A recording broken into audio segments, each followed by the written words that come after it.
সন্ত্রাসী শরীফ এবং হিল্লোল তাদেরকে গ্রেপ্তারের 11 ঘন্টার মাথায় জামিন দেয়। গত 5 জানুয়ারি গণ অধিকার পরিষদের মুখপাত্র ফারুক হাসানের উপর হামলা করে কিছু ছাত্র সমন্বয়করা। এরপর থেকেই উত্তপ্ত হয়ে যায় রাজনৈতিক অঙ্গন। বেপরোয়া ছাত্র সমন্বয়কদের বিপক্ষে এবার মাঠে দাঁড়িয়েছে রাজনৈতিক ময়দানে শেখ হাসিনার বিপক্ষে ষড়যন্ত্রমূলক আন্দোলনে থাকা গণ অধিকার পরিষদ। বিগত দিনে ষড়যন্ত্রমূলক কাজে সমন্বয়ক ও নুরুল রাশেদরা একসাথে কাজ করলেও ক্ষমতার হালুয়া রুটি ভাগাভাগিতে এখন মুখোমুখি অবস্থান। এই মুখোমুখি অবস্থানের তীর গিয়ে এবার পড়ল সার্জিস আলমের উপর। ভুক্তভোগী ফারুকের দাবি, হামলার পর সার্জিস আলম মুগ্ধর ভাই স্নিগ্ধকে পাঠায় মামলা না করে বিষয়টি যেন মীমাংসা করে ফেলে। সেজন্য শহীদ মুগ্ধের ভাই স্নিগ্ধকে পাঠিয়েছিল। সে 7-8 জনকে নিয়ে আসছিল। এসে আমাকে অনুরোধ করেছে, ভাই ওনারা তো আপনারই ছোট ভাই, ওনারা একটা ভুল করেছে, যাই হোক না বুঝে আপনি মাফ করে দেন।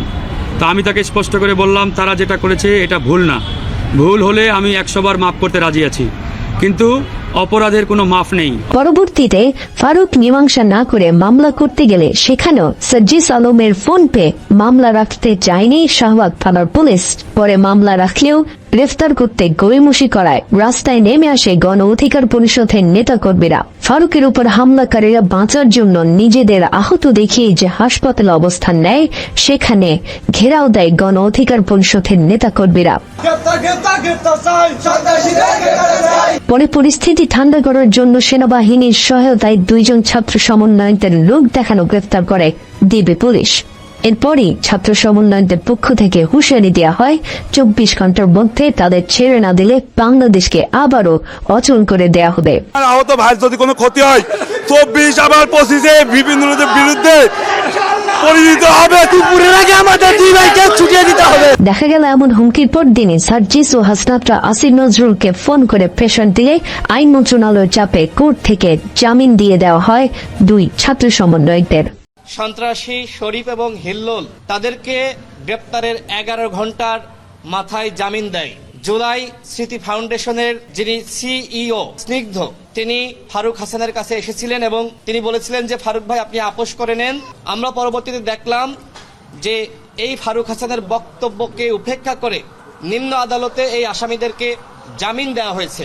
গত 7 দিন ধরে ফারুক হাসান হাসপাতালের বিছানায় কাতরাচ্ছে, আর আসামিরা ওই দিনই জামিন পেয়ে আপনারা দেখেছেন যে জাতীয় চক্ষু বিজ্ঞান হাসপাতালে সেখানে কিভাবে দুধ দিয়ে গোসল করে উল্লাস করেছে।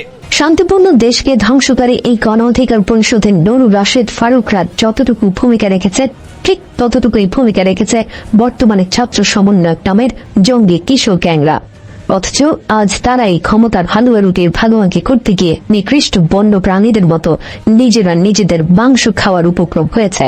আর ক্ষমতার দ্বন্দ্বে নিজেদের মধ্যে এমন নোংরা সন্ত্রাসী কর্মকাণ্ডে অবৈধ ইউনুসের ছেড়ে দেমা কেঁদে বাঁচির মতো অবস্থা হয়েছে। একেই হয়তো বলে প্রকৃতির বিচার। Desk report, বিবাংলা.net।